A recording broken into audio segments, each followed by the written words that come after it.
I find it interesting that most of us seem to have an easier time forgiving other people than we do truly forgiving ourselves. Now, we may justify or convince ourselves that we have forgiven ourselves, right? We have let go of the things of the past. But when we start to truly take a look within, we realize just how much we hold on to. Even those small, minute things that we believe have no significance, right?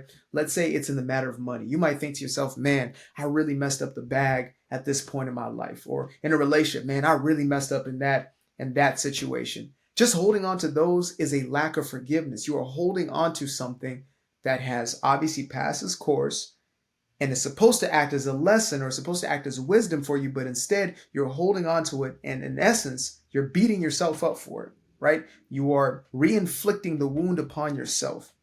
Now, again, I've seen and I've witnessed that most people will be quick to let go of something somebody else did or to at least claim that they have done so.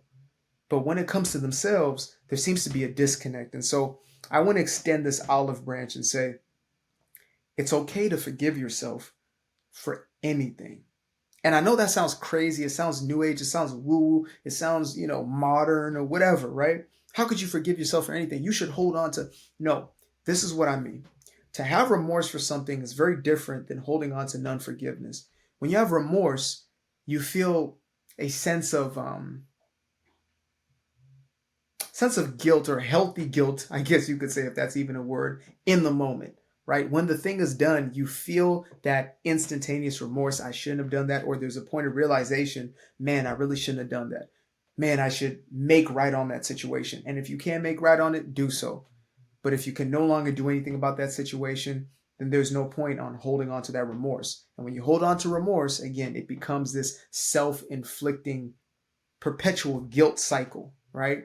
Which is unforgiveness. It's the equivalent of holding on to bitterness or resentment towards somebody else. You literally resent yourself. And so, again, I just want to start by saying it is not only okay, but it is necessary for your evolution, for your betterment, and even the betterment of the people around you, for you to forgive yourself.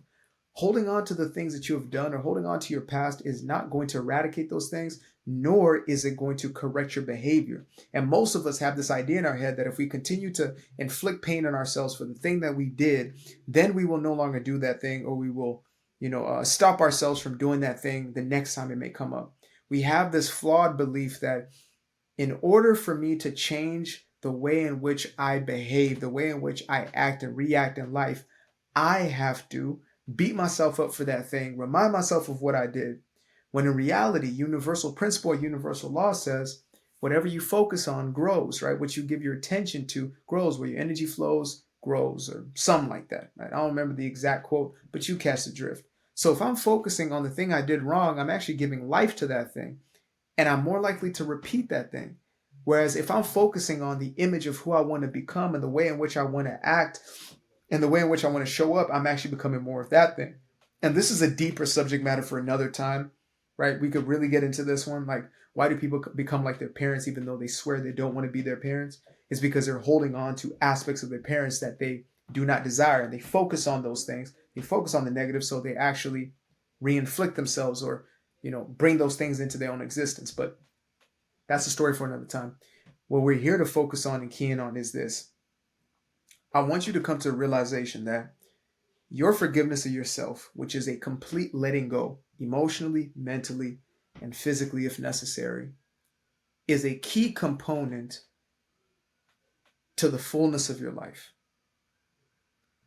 Self-forgiveness, just as forgiveness for others, is the only way you can truly be free from whatever malady is in your life. Whatever it is that you're currently going through is only going to be released into your experience once you're willing to forgive. That's what that's about. People think it's a moral duty, right? People think it has to do with morality. It's about good and evil. It's about, God and not God, Jesus and, the devil. When in reality, it's actually about universal law and principle. When you let something go from your psyche or your consciousness, you let it go emotionally, then you're releasing yourself from that thing. Therefore, you don't repeat that cycle. I know this sounds a lot like karma, right? I don't use that word necessarily, or at least I've been using it a little more often, but I don't mean it in the same context as maybe a religious individual may. Instead, I use it to say, whatever you hold on to is holding on to you, right? It's not that something is being repaid from 20 years ago. No, it's literally the thoughts that you're having and the emotions that you're holding on to or conjuring up and allowing yourself to experience. The thoughts and emotions that you are choosing, whether consciously or unconsciously, are affecting your now reality. And it is only you, again, who can make that decision to let those things go. And so forgiveness in its original context literally means to let go completely and absolutely, void. And I know that sounds crazy to us, especially when it comes to other people. When that void part, we're like, nah, I want to forgive but not forget.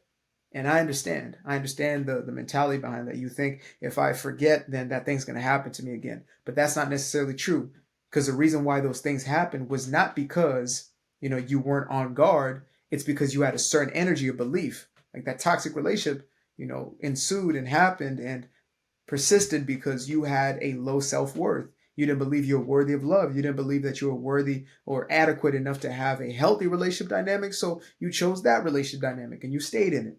That was the reason for it.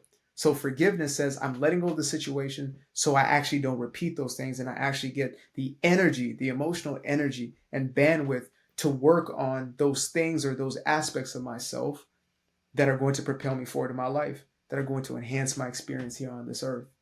And so that's really my intention, and that's my purpose, right? Is to have you realize that it's okay to forgive yourself, and you must. And the process is simple. Carrie, Nicole, and I were talking about this in a recent video that we filmed. And it was the difference between simple and easy, right?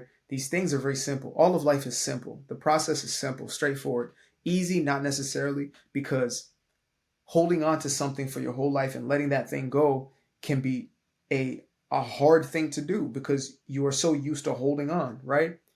It's like your hands know no other position but to hold tight to that thing. And so forgiveness seems strange at first because first we have messaging that forgiveness is weakness, and we're given these flawed ideas of forgiveness. We're told that forgiveness is letting the person back in your life, when in truth, most forgiving that I've done in my life has actually been letting the person out completely, emotionally, mentally, as well as physically. Cutting contact, no longer contacting that person or having any sort of association. Learned my lesson from that place. Thank you very much. Like, what's the name? Ariana said, thank you, next. So I would not deem her a role model for myself. I still use her lyrics. Thank you, next. Right? That's how we want to view life. And that's the only way we can truly engage with life, in a way where we continue to expand, we grow, and we evolve. And that's what we're looking to do here, to evolve into the greatest and most magnificent beings that we can truly become, all that we were meant to be. That being said, I'm going to share a little all we're meant to be with you.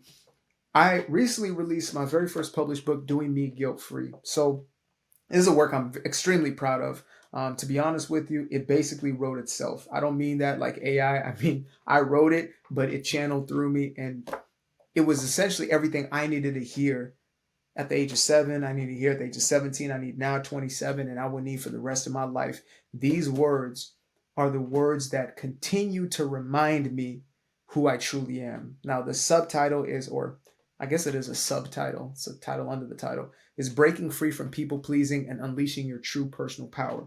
And when you get your copy, it's going to be the smaller paperback version you can carry with you, etc. Or if you want the ebook.